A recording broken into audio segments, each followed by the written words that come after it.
to Edmonton Oilers discussion here on the channel today. Hot off the heels of Phil Kemp signing on a 2-year deal with the Edmonton Oilers, Ken Holland right back to work today, getting the trade talks, I guess, and actually completing a deal with the New York Rangers that will send a 2023 fifth-round pick to the Rangers for a guy who was drafted in the third round 2021. Back now at risk of re-entering the draft, but according to Oilers insiders, ready to obviously become a member of the Edmonton Oilers organization here right away. Friends, of course, if you're watching live, pardon me a moment, but if you are new to the channel, what I need you to do if you're watching this on replay is consider hitting that subscribe button here on Dollar TV. Need you to definitely be a part of this. It's going to be a fun summer in Edmonton, going to be a fun kind of just off season, I guess, coming out of a little bit of a disappointment here in the spring. But friends, as we get going here, let's talk about what has happened here. Jaden Grubbe of the Red Deer Rebels, drafted third round 2021 by the New York Rangers, is now a member of the Edmonton Oilers organization. What you need to know right now is that he is eligible to re-enter the draft in June 28th, if he is not signed to a deal by June 1st. So the Oilers have, right, literally today to sign him to a deal, more or less, or maybe some kind of cutoff time tomorrow to sign him to another deal, or else he will become a draft eligible prospect once again here in 2023. So that's kind of what we're combating at. But obviously, Ken Holland doesn't make this deal, doesn't give up a fifth-round draft pick this draft when we don't already have a lot of draft picks, if he's not comfortable making a deal right now. And of course, as this video goes live and probably is available for replay here right away, guess what? That deal will probably be signed, because this is going to be one of those quick work situations for Ken Holland, where he saw a chance to move up in the draft, more or less, while also getting a very talented prospect back in return. Jaden Grubbe, by the way, friends, if you're unfamiliar with who this guy is, he's the captain of the Red Deer Rebels as of the end of this season. He's a guy who has been with the Rebels for just about 4 years now. He's been the captain for 3. He grew up in Calgary, Alberta, born and raised in the Calgary, Alberta minor hockey system, and then went up on the WHL draft to Red Deer and has been a part of their system ever since. As I said, drafted third round by the New York Rangers in 2021.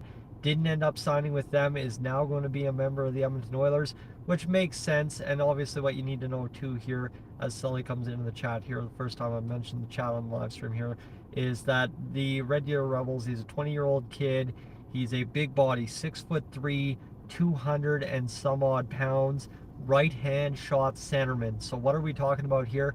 Why is this an important prospect for the Oilers to go out and get for a fifth-round draft pick to the New York Rangers? Simply put, the biggest thing here for the Edmonton Oilers is that he is a guy that will replace Noah Philp's role in the Bakersfield system. That would be my best guess, right? A 20-year-old come up, fill in that situation. Noah Philp, a guy who's expected to be a big part of the Edmonton Oilers this season, and I would assume that this is why the Oilers pulled the trigger. They're not going to find a guy that's this seasoned, this ready to become a part of the organization for a fifth-round draft pick in 2023, as compared to Jaden Grubbe is right now. So that's kind of where we are right now for him.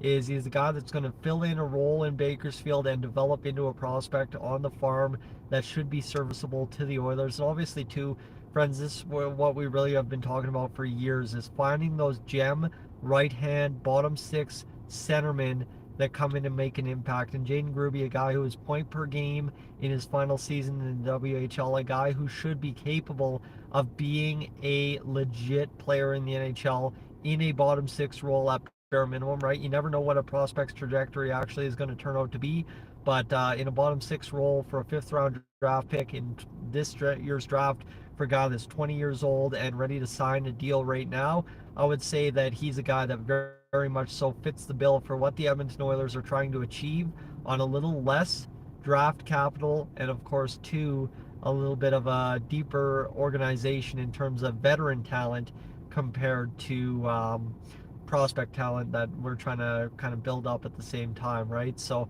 we've graduated a lot of players to the Edmonton Oilers over the past few years, and really what's not to like about Jaden Grubbe in terms of a guy that's going to be a James Hamlin kind of deal, right? A guy that comes in as an overage WHL player, comes in and has to really earn his way up the organization. Hamblin did it beautifully over the past few years. The Oilers did put a little bit more stock into Grubbe than they did Hamblin's path. Obviously, they signed Hamblin as a free agent as opposed to trading a draft pick for Grubbe here, and now obviously giving up another selection in the 2023 draft. But I wouldn't be surprised to see the Oilers maybe flip Pistola for a draft pick or something like that. Of course, Pistola being the guy that we acquired back in the Puljujärvi trade. So the Oilers are far from out of being able to draft right now, but it is one of those situations where the Oilers definitely can make things happen over the next little bit. So I just want to try and bring up the live chat again here, as I think I might have missed something. Yes, so that's Sully's comment again. Sorry, as I'm just seeing a couple great questions in here. 20-year-old Jaden Grubbe, trying to get this done here. Yes, if he signs by the end of tomorrow, I think we can send him into the AHL next season and obviously fill in that role that Noah Philp was in last year, and that's why we're doing this, in my opinion, is we know that Noah Philp is going to be a key piece of the Edmonton Oilers, whether he's a fill-in for injury over the course of the season and he plays half a year, or whether he's a full-timer. That's going to be kind of one of those situations where you need to continually keep stock in Bakersfield just so as you have guys eligible to play, guys ready to make an impact down the line. And this is kind of Ken Holland's last thing, right? Maybe one of the last legacy pieces he leaves behind in Edmonton once he graduates on from the general manager role here at the end of next year is the fact that he's just trying to give us one more green banana that we can go out there and enjoy 3-4 years down the road. But again, right, this is kind of one of those things, is you just add a guy to the farm system to replace a guy that you're graduating up. But hopefully the biggest thing is for the Oilers that he comes into the AHL and really makes an impact down there, because I will tell you, Bakersfield, for my friends tuning in right now, if you're tuning in from Bakersfield, it was a tough year, right? Home cooking was literally home cooking, but after that, it was pretty much a disaster on the road, and I've talked to enough people from Bakersfield over the past few months to really understand that. And the biggest thing here for the Edmonton Oilers is you want to add premier talent to your farm system.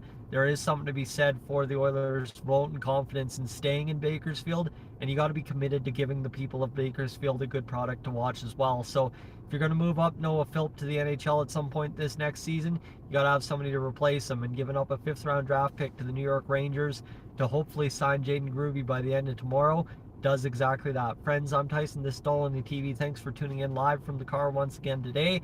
My pleasure to have you along. Sorry if I didn't get to your comment. I'm kind of just waiting to go for lunch right now and just figured I'd get this up before we rock and roll too far. So thank you so much for being along for the ride. Talk to you in a little bit. We'll catch you later this afternoon. I'm sure there will be more news here on Jaden Grubbe this afternoon, which we await. So I'm up on out of here. I'd sign off with the old salute, but I'm holding my phone with two hands so as one hand doesn't get too tired. Have a great rest of your work day. We'll talk to you soon.